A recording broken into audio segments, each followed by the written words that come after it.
So I guess we can start, John, whenever you're ready. All right.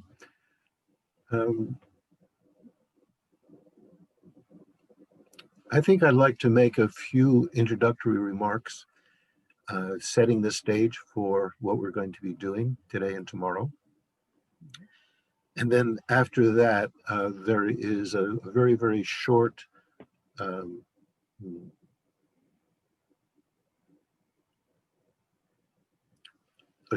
practice that we'll do with the taking refuge and generating bodhicitta, and then the Mondal Offering.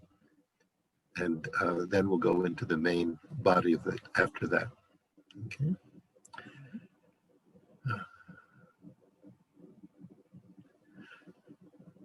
So I think the best place to start is the name of this practice that we're doing.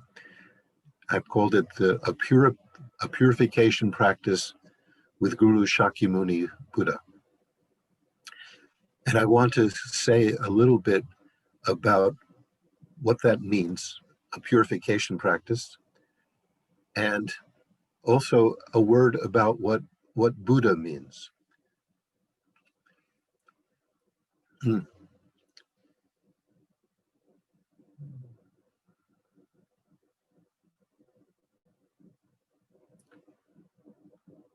As for Buddha, that term has many, many different references.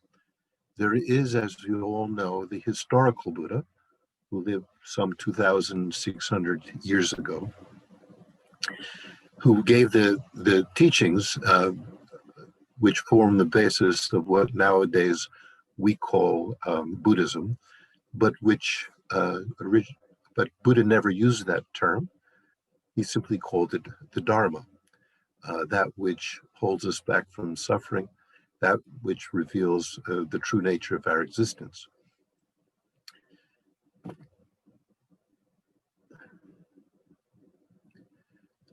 But in terms of the practice, the purification practice that we're going to be doing over these 2 days, I want to look at another reference to that term Buddha.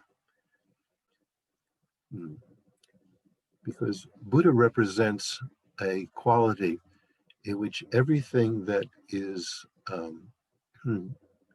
obscuring the pure nature of our mind, the pure nature of our heart, all of those impurities have been removed, and all positive qualities, chief of which are loving kindness and compassion and wisdom and the skillful ability to help others, all of those positive qualities have been fully developed.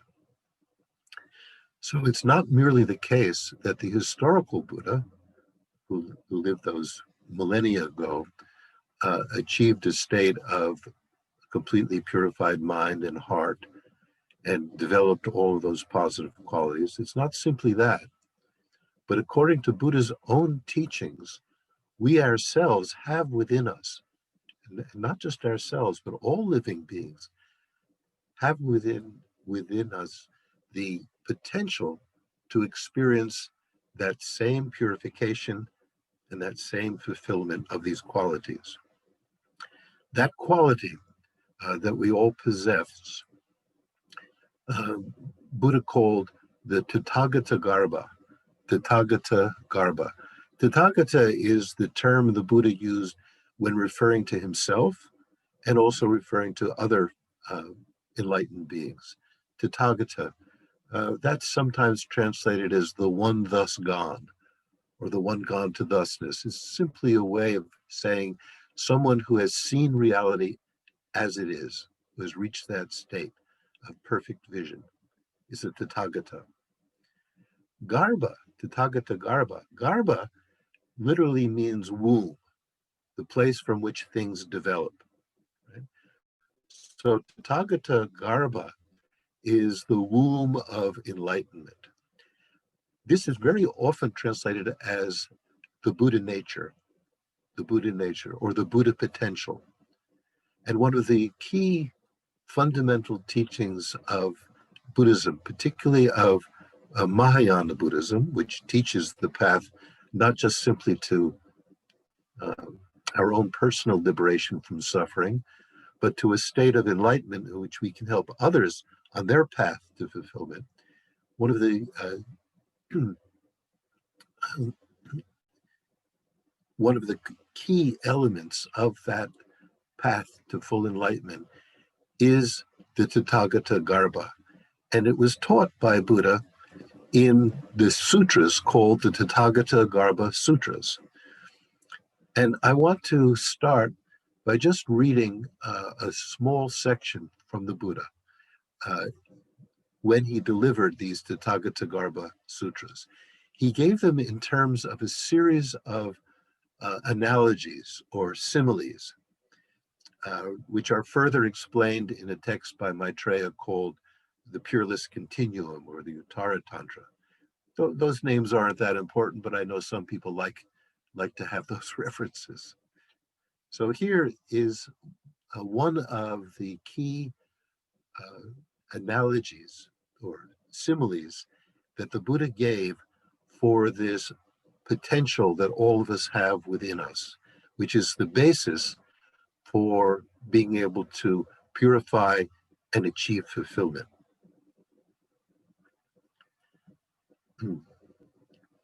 He said,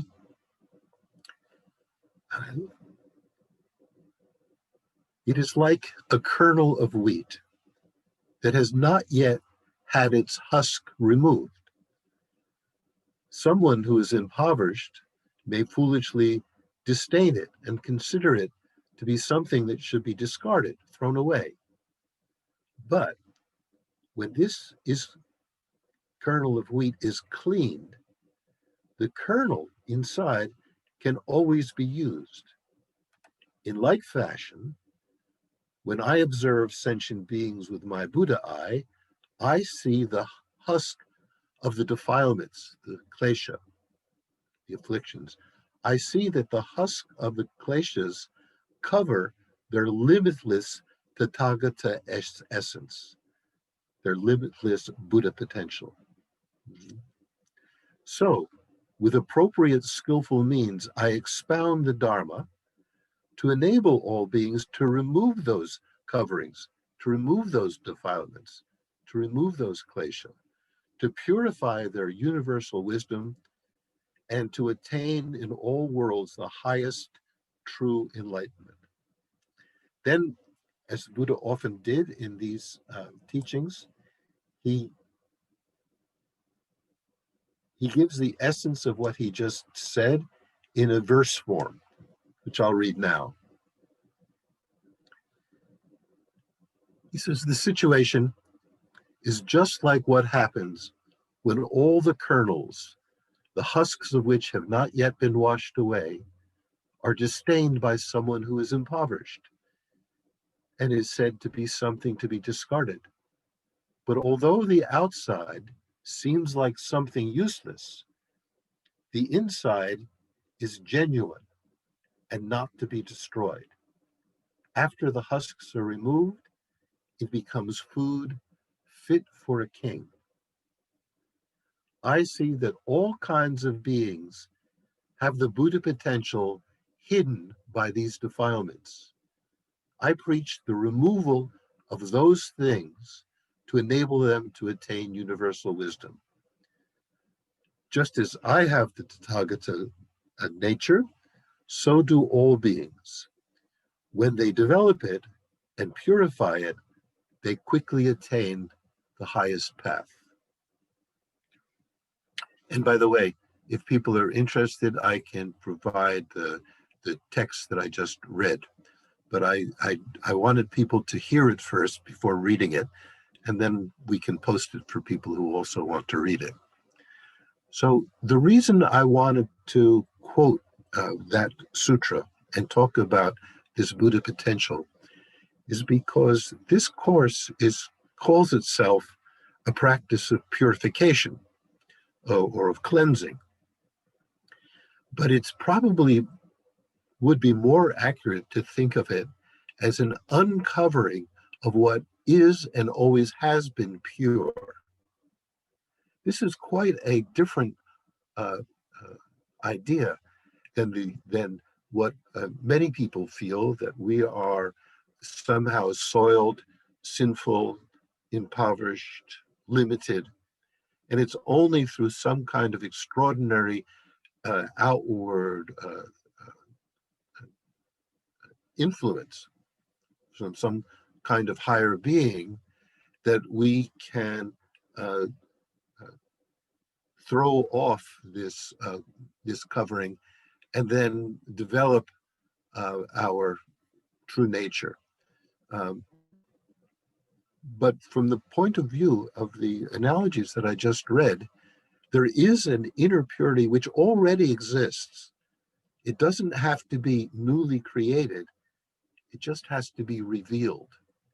And that's what the teachings, the Buddhist teachings, are meant to do, to show us how we can find what is genuine within the life that we're leading, and therefore experience this transformation into what we, in a very real sense, already are. We have the womb of enlightenment already within us. So the practice that I would like to share with everyone today and tomorrow is a practice in which we go over the various elements of how it is we can let go of or uncover what is, pardon me, we can reveal what already exists deep within us, and then fulfill that potential for the purpose not only of ourselves achieving this fulfillment, a state which is said to be blissful and filled with all the highest qualities of loving kindness, compassion, wisdom, and skillful means. Not only that, but by doing that, then we're in the best position possible to be able to repay the kindness of all the beings that we encounter and help them along the path to the fulfillment of their deepest nature as well.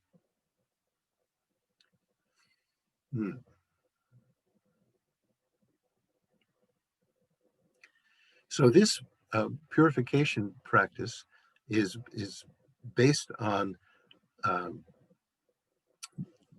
many traditional sources, but it's put into a form which owes its inspiration, the inspiration that I received from my root guru, Lama Thupten Yeshe.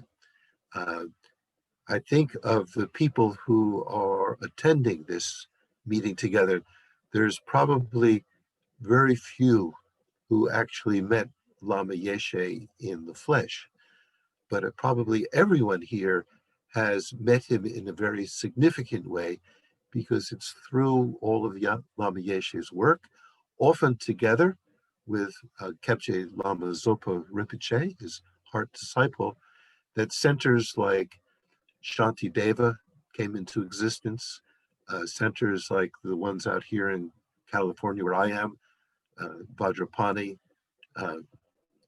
where I think it was that I met Jennifer originally, if my memory holds true, and Land of Medicine Buddha, which is only 10 minutes from my house, and all of the other many centers in the Bay Area, in the state of California, and throughout the United States, and in all the Americas, and in Europe, and in India, and Australia, and New Zealand, over 160 different centers.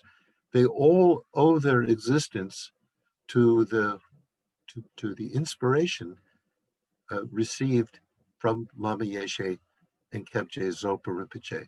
So if you're at any of those centers, you have, in a very real sense, already met the Lamas. You've already met Lama Yeshe and Kepje Zopa Rinpoche. And of course, many of you here on this call have indeed met Kepje Zopa Rinpoche, though Lama Yeshe himself passed away in 1984.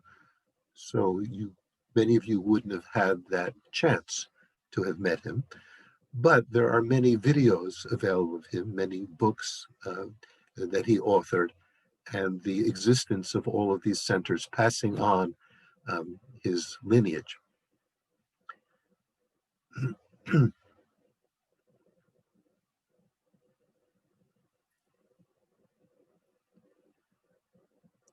I remember the very, very first time that I met Lama Yeshe back at the very end of 1970, just after Christmas in 1970, on my first trip to India. And I went to Bodh Gaya, where the Bodhi tree is, the site where the historical Buddha achieved this enlightenment we've been talking about. And I had just arrived in India, took a train journey from New Delhi, where the airport was, out to Bodh Gaya.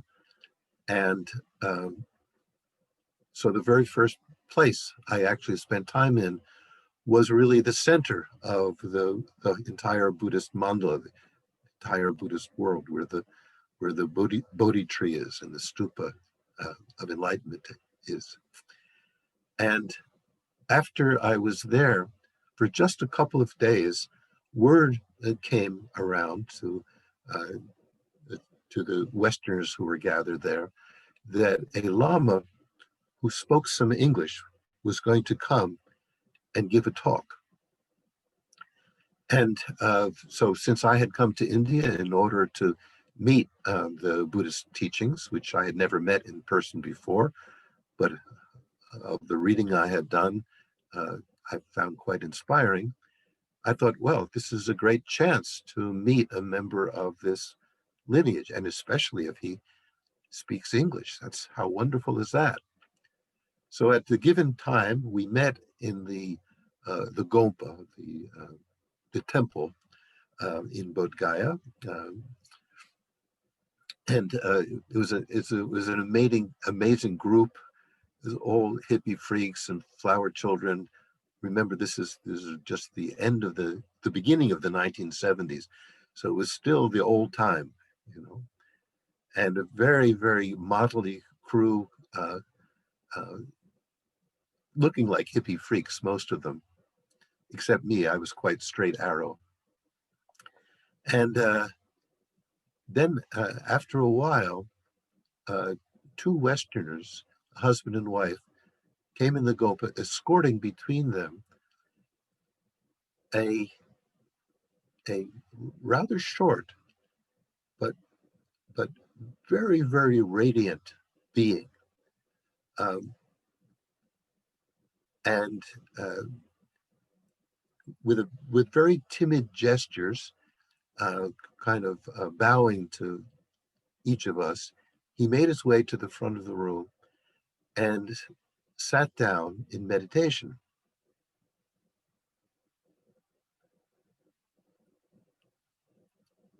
And the room became very, very still as Lama, obviously this was Lama Yeshe, as Lama entered into his meditation. And the whole room seemed to be encompassed by his focused energy.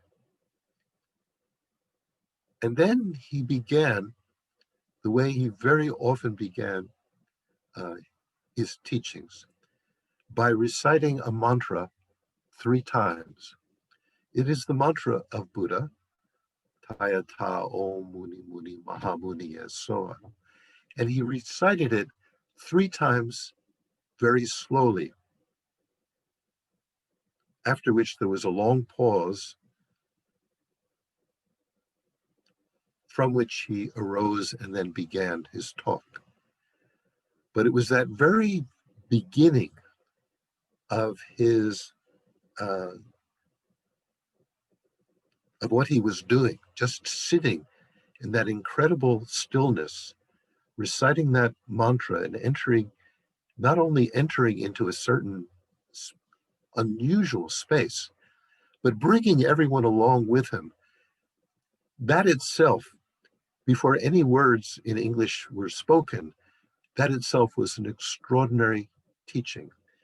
And I want to share with you, it's a very rough recording, but it was a recording made over 40 years ago. And if you listen carefully, you can hear how Lama Yeshe would start nearly all of his teachings reciting this same mantra 3 times. I apologize for the quality of it. Uh, Hopefully at some point we'll get a clearer version for you to listen to. But still, this is Lama Yeshe's voice. We can do that.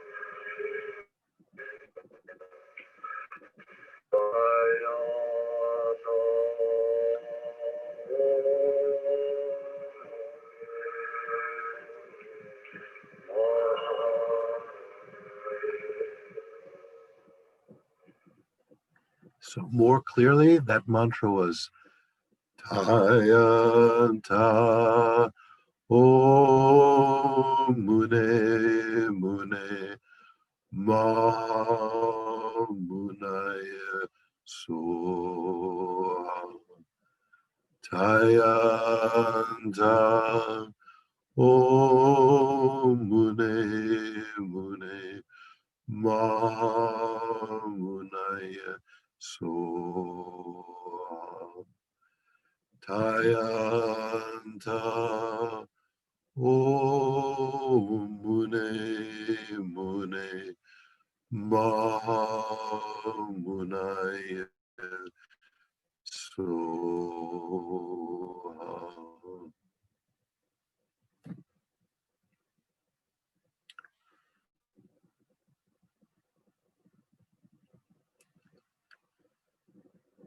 So as I mentioned by way of introduction, after Lama recited that mantra and stayed in meditation with the entire group for in silence for a few moments, then he began to speak. And it was at that point I discovered that this Lama who spoke English didn't really speak English at all. His English was terrible. It was mispronounced, it was halting, it was broken up. And yet, at the same time, I never felt I was in the presence of someone who communicated as directly and as powerfully as Lama Yeshe did, even with his broken English. At one point, I heard him say something that sounded like this. And now, in heart, warm peeling grows. And I'm listening to this and I'm saying, in the heart, a warm peeling grows? A warm peeling? What's a peeling? And then I also had another question arose at the same time. And by the way, what is this warm feeling that's growing in my heart right now? And I realized that was Lama Yeshe's pronunciation. Feeling became peeling. Family became family. And so even though I didn't understand the words he was saying, because it took me quite a while to figure out that peeling was feeling, right? Somehow or other, directly into my heart, he communicated the essence of the warm feeling, this potential that exists in all of us, that he created the atmosphere in which we could experience. And then he talked probably for about an hour after that. And I don't remember anything else that he said during that talk, but everything was encompassed in this warm peeling that he was sharing with everyone. or that he was evoking from everyone. And I really have to say, from everyone, looking around, everyone was experiencing something, whether they could understand his English or not. The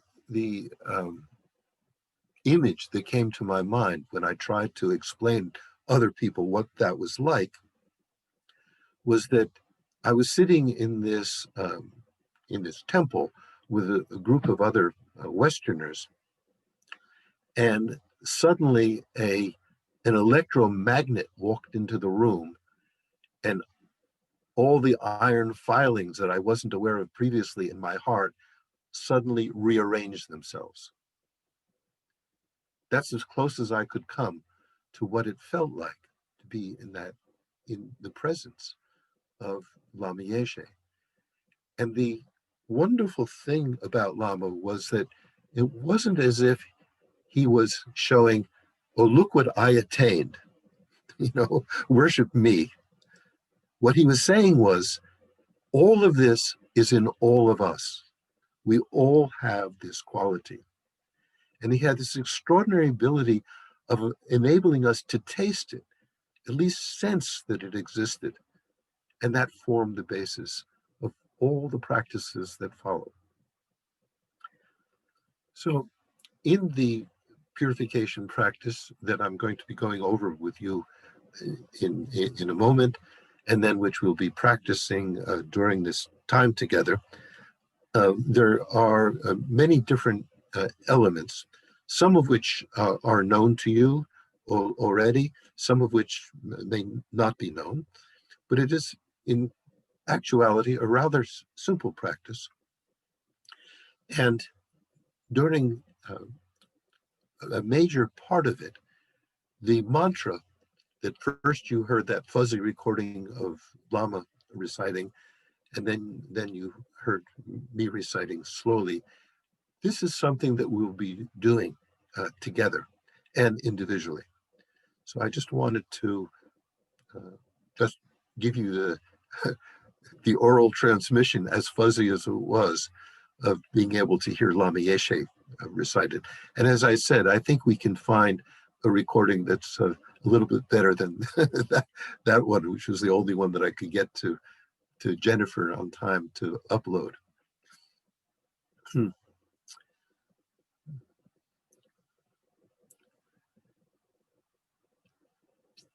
So maybe at this point, before we, as an introduction to the actual subject matter, this purification practice, excuse me, maybe we can start by reciting the prayer of Refuge and Bodhichitta, which actually forms a part of the practice itself. So it'll be explained a little bit more at that time for those of you who are not familiar with it. And then the Mondal Offering. Sheila, do you want to start that? Is that how we want to do it? Yeah, just give me a minute here to bring it up. Is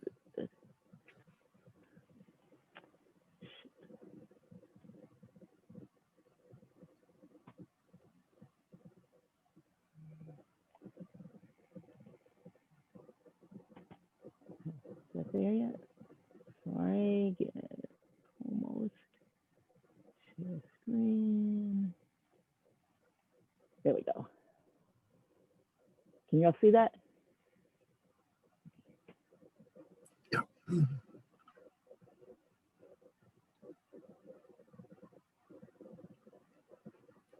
So those of you at the Shantideva Center, do you normally recite that in English or Tibetan? Whichever way you do it, that's you can lead that now if you like.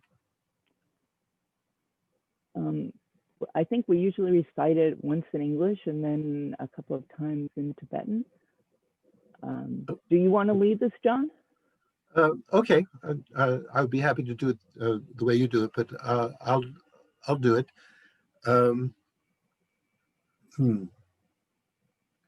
Whatever you'd like to do is fine for us. Yeah.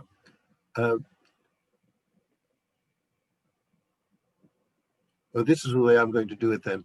I'm going to read it in English one time, and then recite the last line of it.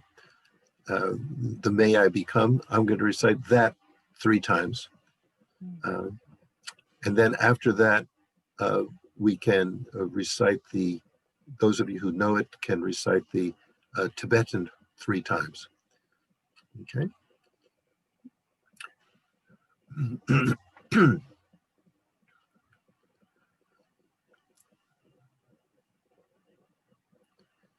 So if you have an image of your mind of a source of inspiration,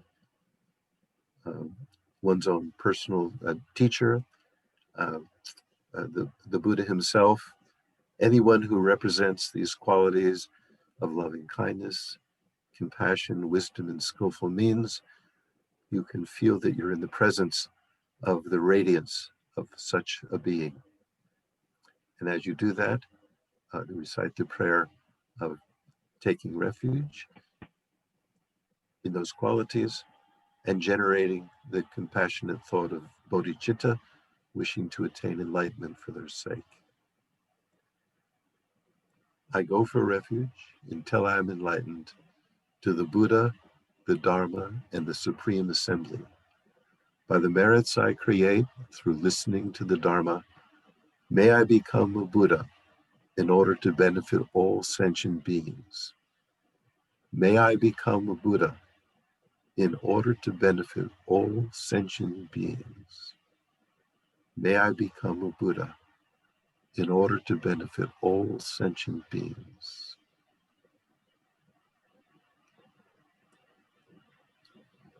Sangye chudang zoke chognam la Jangju bardu dagni kyapsunji Dagi chunyen yipe sonangi Drola penche sange drupasho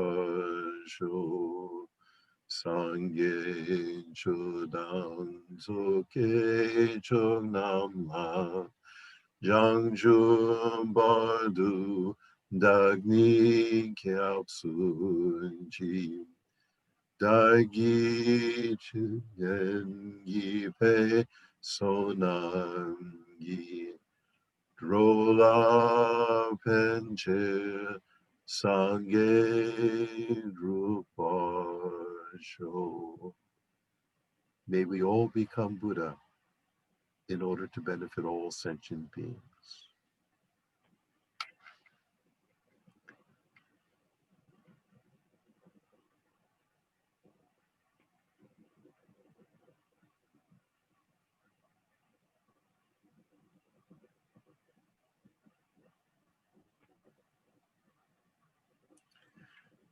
Okay, now we'll do the short Mondal Offering, which is on the screen now.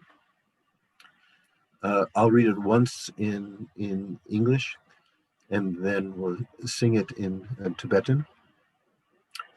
The meaning behind this prayer is that we're offering up to our sources of enlightenment, to all enlightened beings, to our gurus, all the holy beings in the world, to our own Buddha nature. We're offering up this, everything that we conceive of as beautiful and wonderful.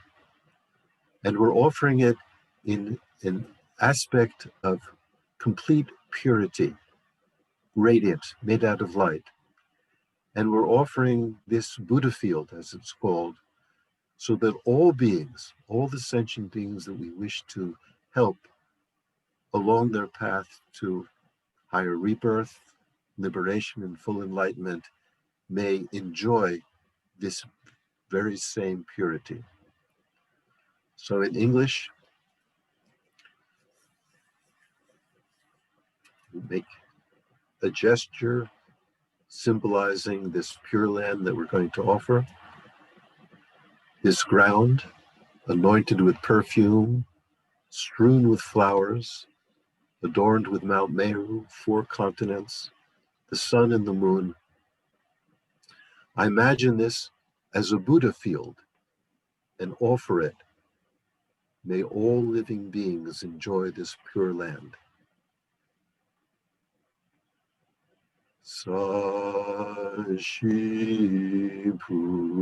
Pungi Jungshi Medo Dramri Rabling Ji Nide Yen Badi Sange Shindu Mingte Uar Hidro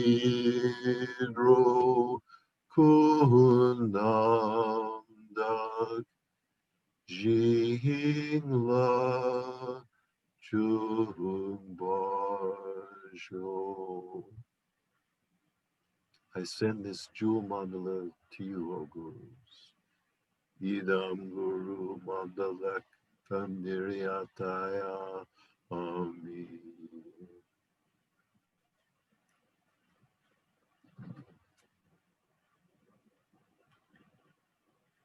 Okay. So now,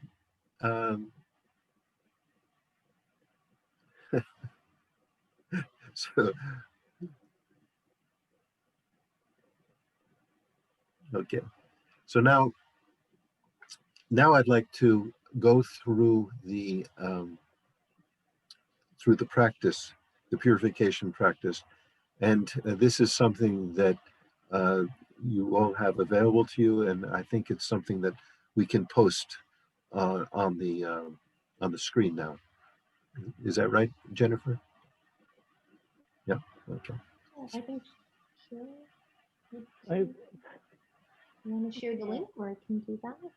I'm having trouble. Okay, I'll. with my link in. Yeah, let me go ahead and share that in the chat area.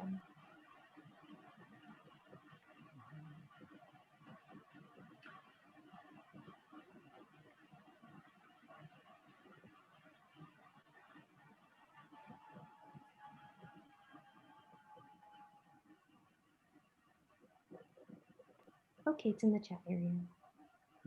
Thank you.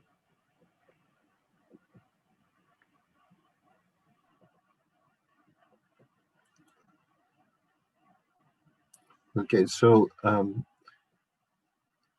so everyone has that access to that, Jennifer? Yeah. And also, maybe at this point, Jennifer, that image that I showed you of the radiant sphere, maybe that would be a good one to have on the screen, if that's possible.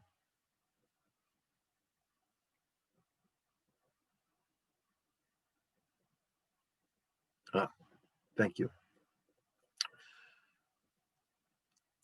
So as we look through this purification practice, we'll see that the first section of it is called the initial visualization. And it's given in 2 different forms, a simplified form and an elaborate form.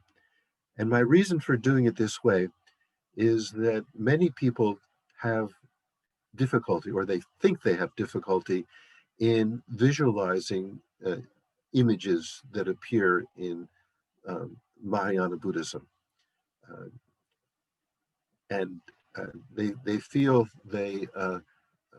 it's very hard to get something real in front of their mind's eye. And I shouldn't say they, I experienced tremendous difficulty myself, and I'm still, it's still a little bit difficult for me after all these 40 years. But the essence of the visualization is just to tune in to the radiant light, the kind of light that I was describing upon meeting Lama Yeshe, the kind of radiance that we feel coming from beings who have developed, truly developed loving kindness and compassion and wisdom and skillful means. The radiance that comes from the eyes of our spiritual masters, the radiance that we feel, that we can taste growing within our own heart. All of this radiance, and simply viewing it as nothing other than a radiant sphere of light. So if we were to do this image, and we don't have to see it as it's pictured on the screen right now, that's just one artist's representation, but the whole idea of radiance, a light that can be not only seen with our eyes if we're subtle enough, but most especially a radiance that can be felt in our heart. And we've all had experience like that, haven't we? You know, we're in a room somewhere and someone comes in and we don't see this person, we don't even hear this person, but automatically we pick up on some vibration, some radiance. And especially if this person has gained some kinds of spiritual accomplishment, then we might feel that in our mind's eye, we're actually seeing this radiance. But whether we see it or not, we feel it. Right? And not only with holy beings, but we experience this kind of radiance with anyone who is expressing great love to ourselves. Just think of the expression on the face of a new parent looking at their new child for the first time. Just that look of love accompanied by this extraordinary affectionate radiance.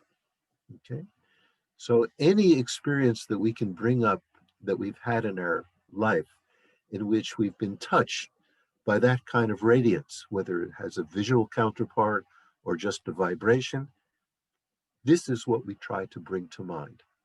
And so that picture is just one kind of very simple manifestation of that.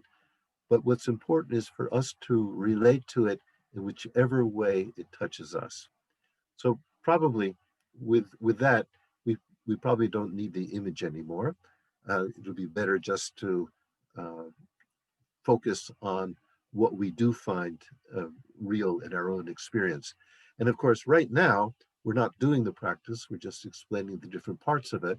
But as we get into it, especially as we get into the mantra recitation, which comes later, then this idea of tuning into enlightened radiance starts taking on true meaning for us.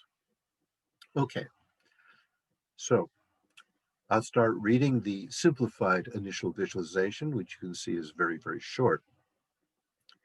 At the level of your forehead, and approximately a body's length in front of you, is a sphere of golden rainbow light, shining with the inspiring radiance of the excellent qualities of your spiritual mentor and all fully enlightened beings. And during the practice that follows, if that is the focus of the energy for the inspiration, that is sufficient. However, if you like to do more elaborate visualizations, then you can feel that within the center of this golden sphere of light is what follows next, this elaborate initial visualization, which I'll read through now. So at the level of your forehead and approximately a body's length in front of you is your spiritual mentor, if you have one, right? If not, anyone who embodies these qualities we've been talking about, primarily loving kindness, compassion, wisdom, and the skillful ability to help others. Okay. So in front of you is your spiritual mentor, visualized as inseparable from all fully enlightened beings in the form of Shakyamuni Buddha, seated within a sphere of golden rainbow light that radiates from his heart. Okay? So now probably in the room where you're sitting right now, there probably is an image of Shakyamuni Buddha. And if there is, you can use that as the template for your visualization practice. If not, as I've said a couple of times now, just tuning in to the radiance that embodies these qualities of enlightenment is sufficient for the practice. Okay? But now here comes, if you like to build up a visualization of Shakyamuni Buddha, this is how it's often described. So, he, the Buddha, is seated on a large lion-supported and jewel-adorned throne, upon which is a seat consisting of a large open lotus and cushions of the sun and the moon. These symbolize fully enlightened renunciation, wisdom, and compassion. Neither the throne, the lions, nor any other part of this visualization contains even an atom of solid material substance. Instead, the entire visualization is a mere reflection of the mind and made of rainbow light, transparent, intangible, and radiant. Guru Shakyamuni's body is made of golden light, and he wears the saffron robes of a monk. He is seated in the Vajra posture, that's the cross-legged posture, with his right hand in the earth-touching mudra, while his left hand rests on his lap in the meditation mudra, holding a begging bowl filled with nectar. His eyes are long and narrow, his lips are cherry red, and the lobes of his ears are long. His hair is blue-black, and each strand is individually curled to the right. Every feature of his appearance represents an attribute of his completely unobstructed mind. His face is very beautiful. And actually, if you can't get any part of this visualization except this last paragraph coming up, that also would be sufficient. His face is very beautiful. His smiling, compassionate gaze is directed at you and simultaneously at all the other beings surrounding you. Feel that this supremely compassionate, fully enlightened being is free of all critical judgments, and that he accepts you lovingly, just as you are, recognizing your fundamental Buddha nature. So I would think, and I certainly would hope, that in your lifetime, you've met at least one person who's looked at you with that kind of acceptance, without judgment, accepting us as we are, wishing us nothing but happiness.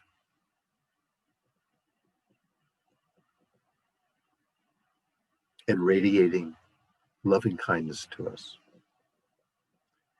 And if we've had that experience, or if later we can remember having had that experience, if right now it's not coming to mind, then try to use that. Try to take that into the meditation practice that will follow. But right now, we're just going through it slowly to see how it's structured. Okay. Now, this purification practice is based on what's known as the four opponent powers. The four opponent powers. And I'm sure a lot of people attending here have heard about these four. Many of you, for example, have already received a purification practice based on the Buddha figure known as Vajrasattva.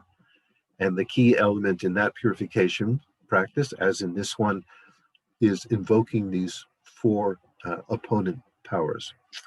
So the names of these four, the first is the power of regret, then the power of reliance, which has two parts to it, then the power of remedy, and then the power of resolve.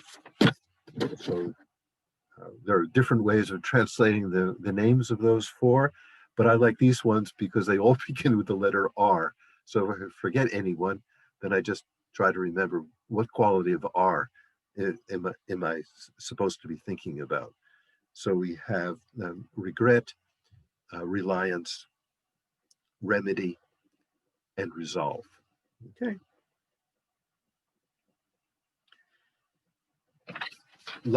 Kebje Lama Zopa Rinpoche often says, if we do a purification practice like this, but just focus on the words of the practice, right?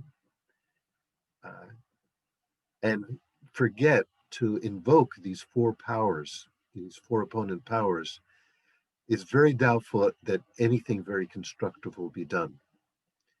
On the other hand, if we really cultivate these four powers very well, then even if we don't do the practice very exactly, very accurately, the four opponent powers themselves will provide the purification, the unveiling of our deeper nature. Okay. So the first power is called the power of regret.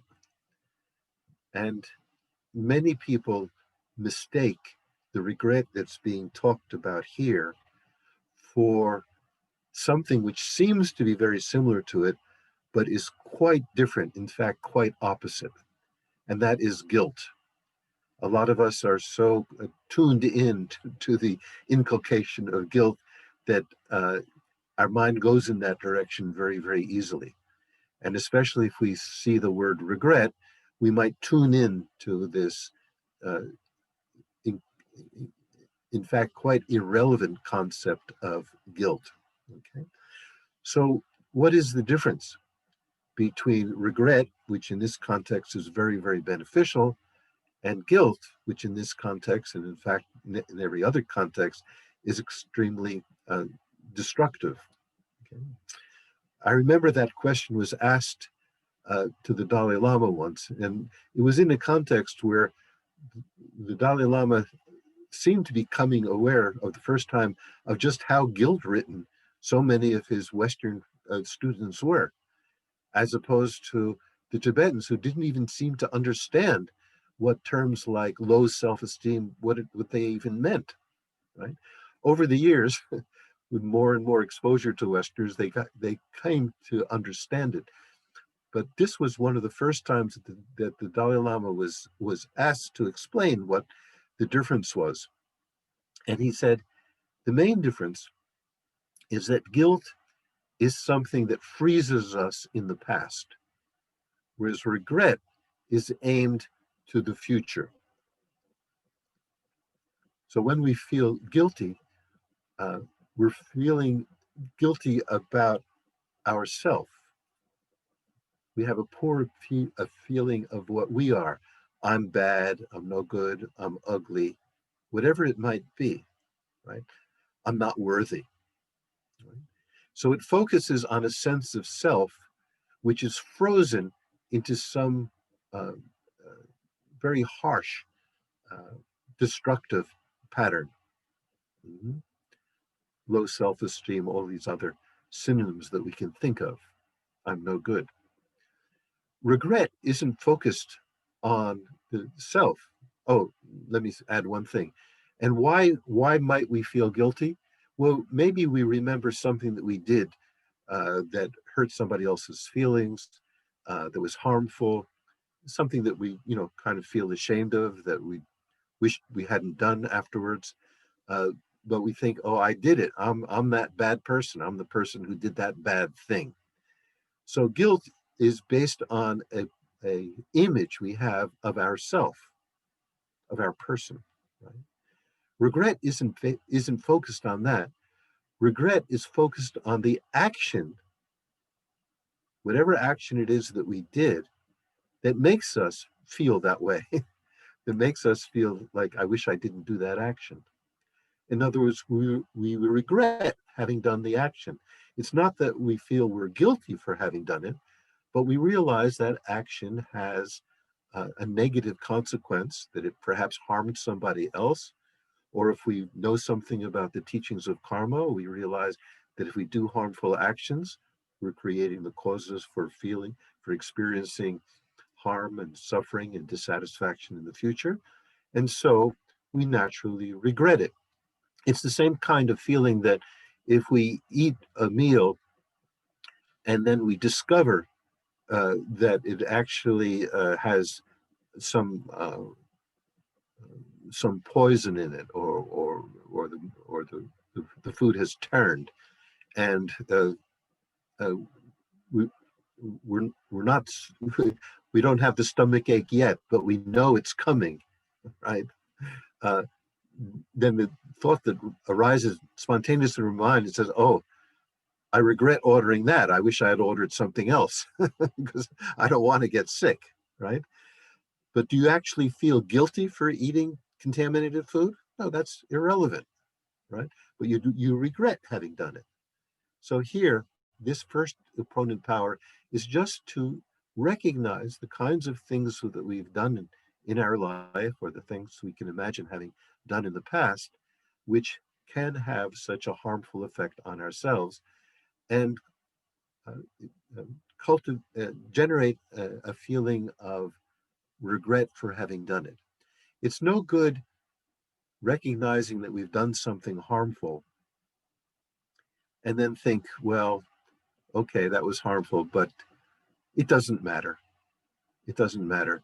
And probably when push comes to shove, I'll do the same thing again in the future, right? So for that, there's no regret. Right? We don't recognize that what we did was harmful at all. But this first power is just to recognize the nature of the harmful, unskillful, negative actions of body, speech, and mind that we've done. So, under the power of regret, it says, then recall, this is after invoking the source of inspiration, this smiling being in front of us, accepting us just as we are. Then we recall the harmful actions you may have committed with your body, speech, or mind, recognizing that these destructive actions, which currently obscure your Buddha nature, are the source of every suffering. Cultivate the sincere feeling of regret that motivates you to cleanse yourself of all their unwanted consequences, right? So trying to do a purification practice to unburden ourselves of what's covering our potentially enlightened nature, doing that without a sense of regret for any negativity we've done is just to repeat words. It has no meaning. We have to do it with the feeling that we're doing it in order to free ourselves from the unwanted consequences, the suffering consequences of any of the harmful actions we may have committed. A full explanation of all of that requires quite extensive teachings about karma, but we're going to be touching on some of the main points here. Okay. So the next power is the power of reliance, what we rely on in order to uncover this pure essence within us and to cleanse ourselves of having to experience the unwanted consequences of our negative or harmful actions. So that's called the power of reliance. And for this, there's quite a nice image that the teachers who taught me this initially often used. They say, if you're walking along and you trip and you fall down onto the ground, how do you get back up again? Well, unless you're an acrobat and you can just spring up again, uh, unless you have that kind of ability, you get up again, you regain your feet by relying on the ground that you just fell on. In other words, you push against it with your feet and your hands. And me at my age, I really require relying on quite a few other things as well until I'm finally standing upright. In fact, I don't even have to fall down. Just getting up from a couch or a chair, I have to rely on a whole bunch of things. I have to push off against whatever I'm lying on or sitting on or whatever I fell into in order to get back up again. I have to push off of that. I hope not all of you have reached that stage in your life when you require on all this extra assistance, but it is coming. It's probably coming to most, if not all of us at some point. Even people who used to be great athletes, at some point in their life, it often happens that they have to rely on these aids to stand up again. Okay, so here, this power of reliance has two sections to it, because these are the two things that we rely on in order to get ourselves up again. In other words, to emerge from whatever harmful situation that we had created that we regretted. Okay? And these two are what we've already touched on in the prayer that we recited in English and Tibetan, which is repeated here as well, the Refuge and Bodhichitta prayer. Okay. So there's an explanation as to why taking refuge and generating bodhicitta are the two things that we have to rely on. Think of the kinds of things that we might have done that's harmful. Actually, I'm going to talk about the second one first, what appears under 2b, and then I'll come back to 2a afterwards. Right? So generally speaking, if we do a harmful action, it's against some other person, isn't it? You know, we lost our temper and shouted at someone. Maybe we lied to someone. Maybe we punched someone. You know, in the worst situation, maybe we killed someone. In other words, we did these actions, right? These harmful actions, and it was directed to some other being. A being who, like ourselves, just wishes to be happy and doesn't want to suffer, but nevertheless, under the sway of the various defilements, the delusions, ignorance, hatred, jealousy, and the like, we committed these actions nevertheless against another being, right? But from the point of view of where these teachings come from,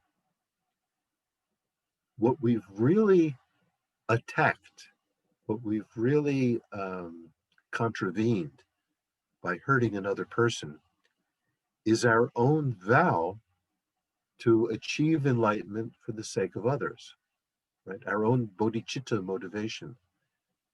So you remember, these teachings all come within the context of someone who is following the path, not simply looking for his or her own liberation from suffering, but for a way of attaining enlightenment so we can help other beings attain their desired ends, their happiness, temporal and ultimate happiness. Okay?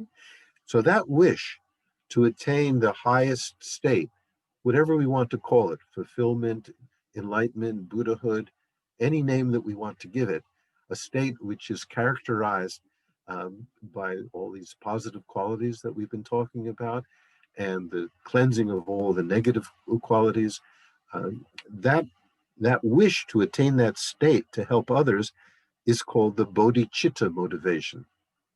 You know, the dedicated heart. We're dedicated to following the spiritual path to achieve enlightenment so we can help others. So that dedicated heart of bodhicitta. So when we punch somebody in the mouth, because they pissed us off, right? Okay. So we've hit that person's jaw, right? But what we've done simultaneously with that, in fact, even before the punch landed, what we've really injured is our motivation to work for the sake of others. Because if we really had that wish in the forefront of our consciousness at all times, why would we go around hurting someone? We would never do it. You know, if there's someone that we deeply love, you know, let's say that parent of a new child that they're gazing with the eye of compassion and love, while they're looking at this new miracle child in front of them, there's no thought to hit it, to harm it. It just doesn't come up. Later on, when the child becomes a brat, it might come up, right? But if we remember that affectionate, loving connection that we have with this child, that even when the child is being very bratty, the thought of actually harming the child would not come up. So the only reason it ever comes up is that we're forgetting our intention to regard all beings as if they were our beloved child, our beloved friend, our beloved parent, our beloved brother, sister, or whoever. So whenever we've done harm in the past, it's because our bodhicitta motivation at that point has, in a sense, evaporated or become very weak. Right? So since that's what we've really injured, is our own bodhicitta motivation, to stand up again, you know, to get out of that situation where we fell down, we have to rely on it. So we rely on it by bringing to mind the verses that that remind us of the bodhicitta motivation. So in the prayer that follows in 2b, which is the same prayer, maybe slightly different words that we recited at the beginning of this session, if we look at the last lines of it,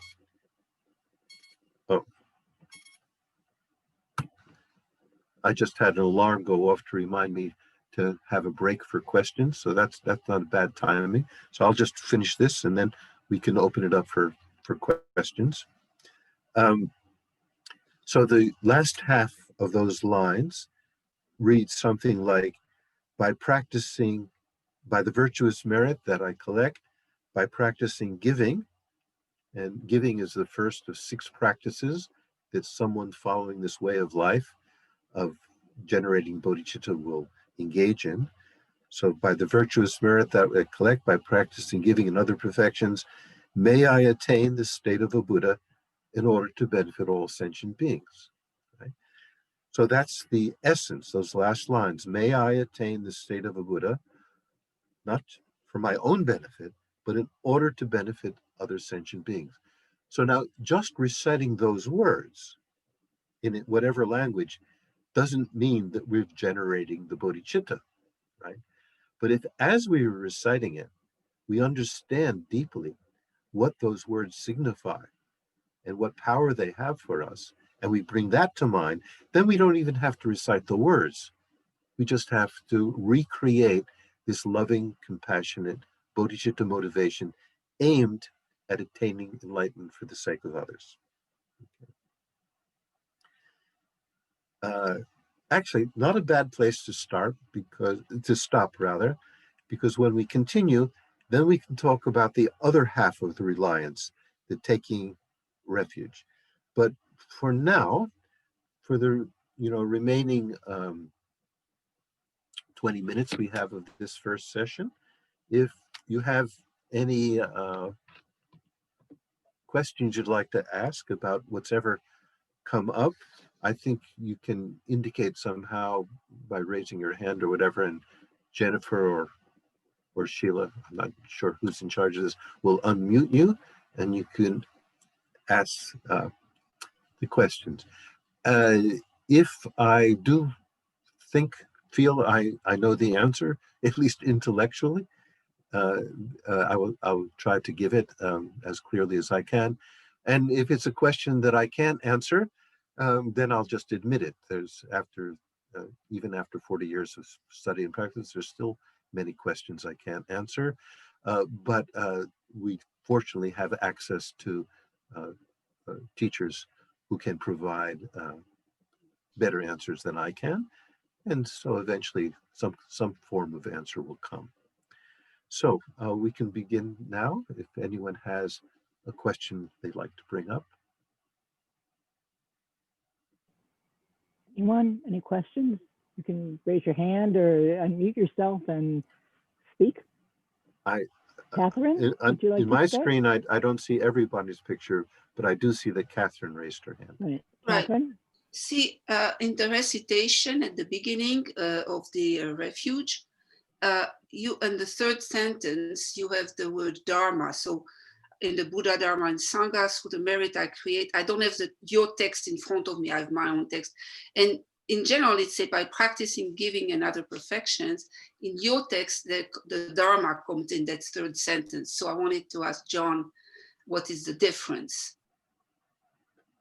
So are you, Catherine, just to clarify? Yeah, to the prayer we did at the very beginning. You know, I take refuge until I'm enlightened in the Buddha, Dharma, and Sangha. Through the merit I create, and then comes the word Dharma in your sentence there. May I attain Buddhahood for the sake of all sentient beings. Yes, all of these practices, whether it's given as the overall name, Dharma, the spiritual practice, or whether just the first of 6 major practices are mentioned, you know, they're all referring to the same thing. In the Mahayana teachings, when someone develops this wish to attain enlightenment for others, this bodhicitta, this compassionate bodhicitta motivation, the next major step after that is to engage in certain actions which actually fulfill that potential. And these are the so-called 6 perfections, starting with giving or generosity and continuing with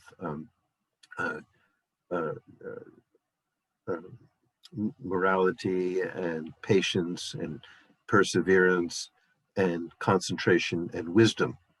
So there's these 6 perfections of a bodhisattva. A bodhisattva is someone who's aiming for enlightenment out of the wish to help others. Okay?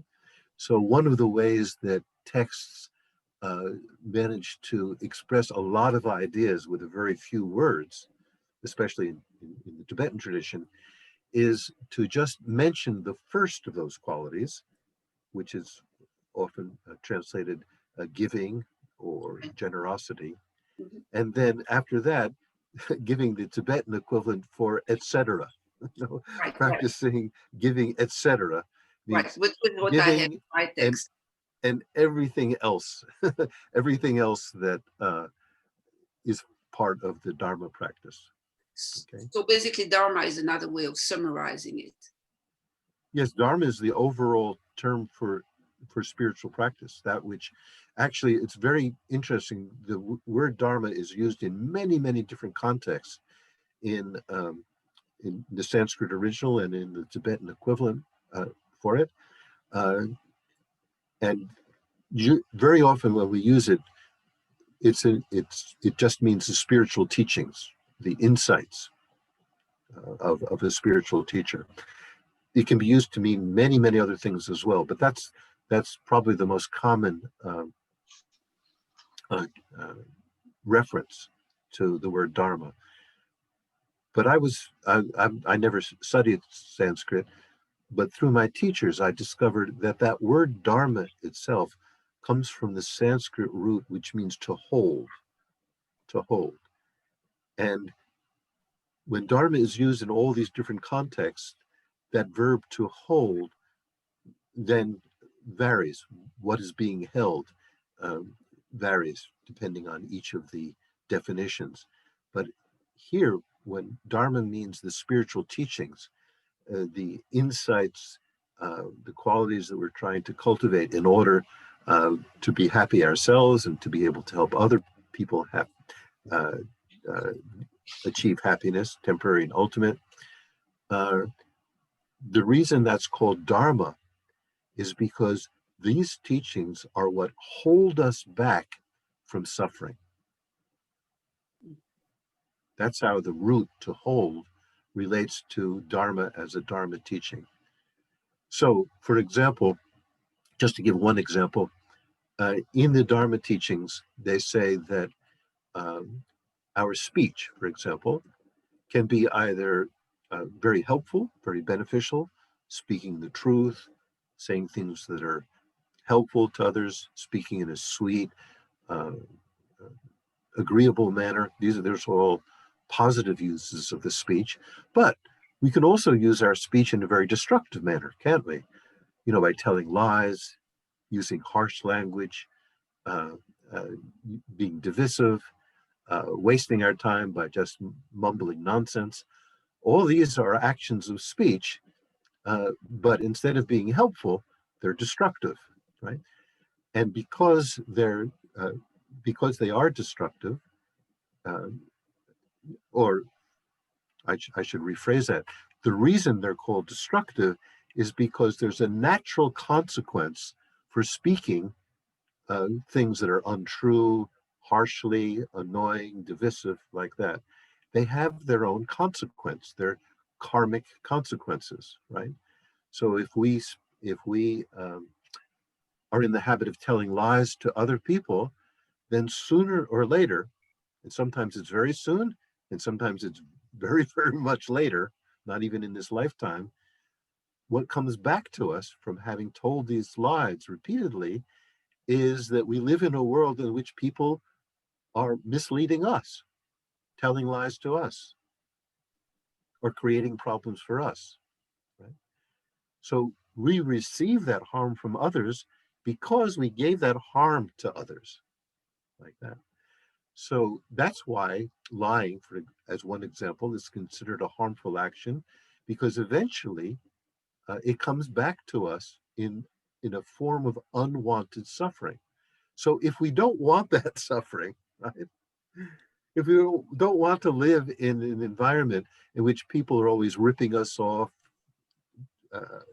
tricking us, misleading us, lying to us, if we don't want to live in that kind of environment, we have to stop creating the causes for experiencing it. So if we do that, and the ways of how to do that and the advice for that is found in the Dharma teachings. If we follow that advice, that holds us back from experiencing the unwanted suffering of being the object of somebody else's lies, somebody else's misleading comments. And the same is true for all the negative actions of body, speech, and mind. Whatever we receive, according to these teachings on karma,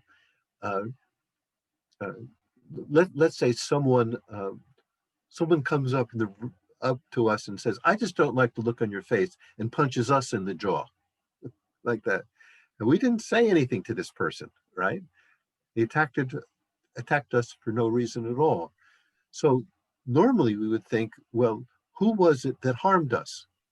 Well, it's this guy who punched us for no reason. I'm just an innocent bystander, and he came over and punched me, right? Well, it is definitely true that that other person who punched you is a condition for experiencing that suffering of having a broken jaw, right? There's no denying that, right? That person was the agent through which we experienced that harm. But according to the teachings of karma, we wouldn't have experienced that harm if we ourselves in the past hadn't planted the seed for experiencing that harm ourselves. Right? If we hadn't had the habit of punching, attacking others, if we hadn't left that impression on our mind stream, then it wouldn't have ripened into that experience of harm from another. So Dharma, in this context, are those spiritual teachers. Sorry, I used to be able to speak English, but I don't seem to be doing such a good job this morning. this spiritual teachings, the Dharma, show us which actions we should avoid if we don't want to experience unwanted suffering from those same actions in the future. If we don't create the cause, we won't experience the result. Now, this opens up a very, very large basket of questions about karma. And there's no chance in a few hours that we have together to get through all the details, right? But those teachings are available, and there are courses which go through all these details.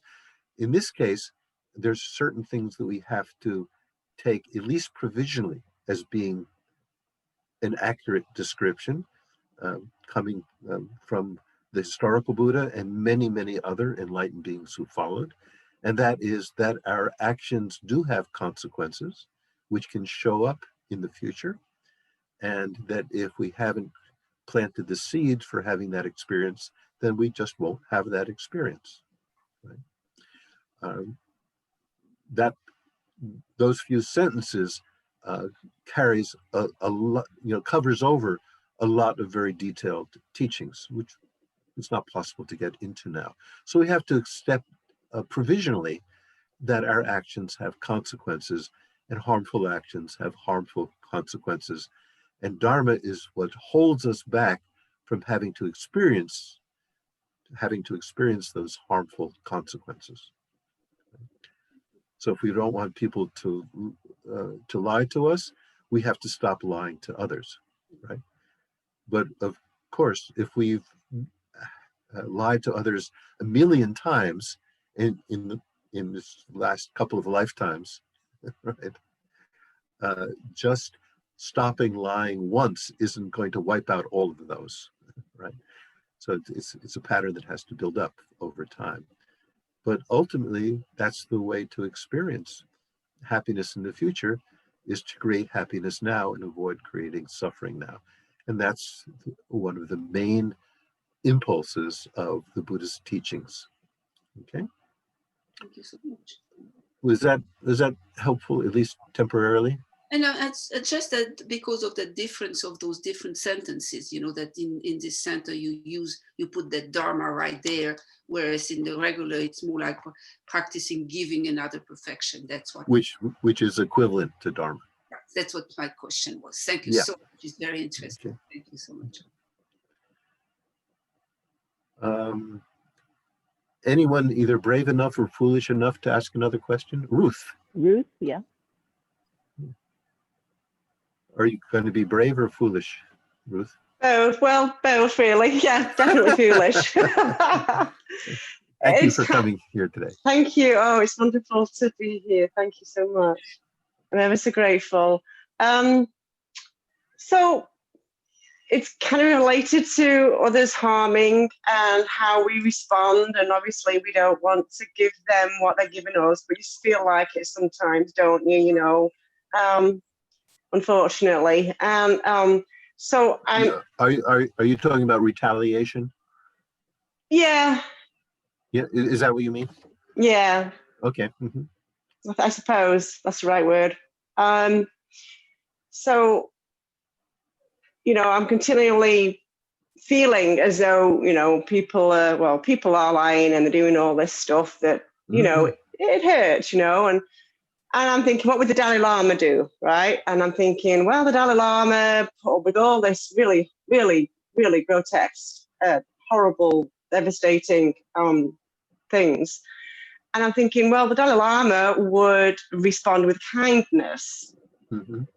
And that's kind of how I try, emphasizing on the word try to maintain that philosophy. What would the Dalai Lama do? And is that, you think, the right approach to respond with kindness? I try and go overboard and be extraordinarily generous or extraordinarily kind, extraordinarily compassionate. And I'm thinking, am I really doing the right thing? To help the other, to help everything. Is that? Yeah.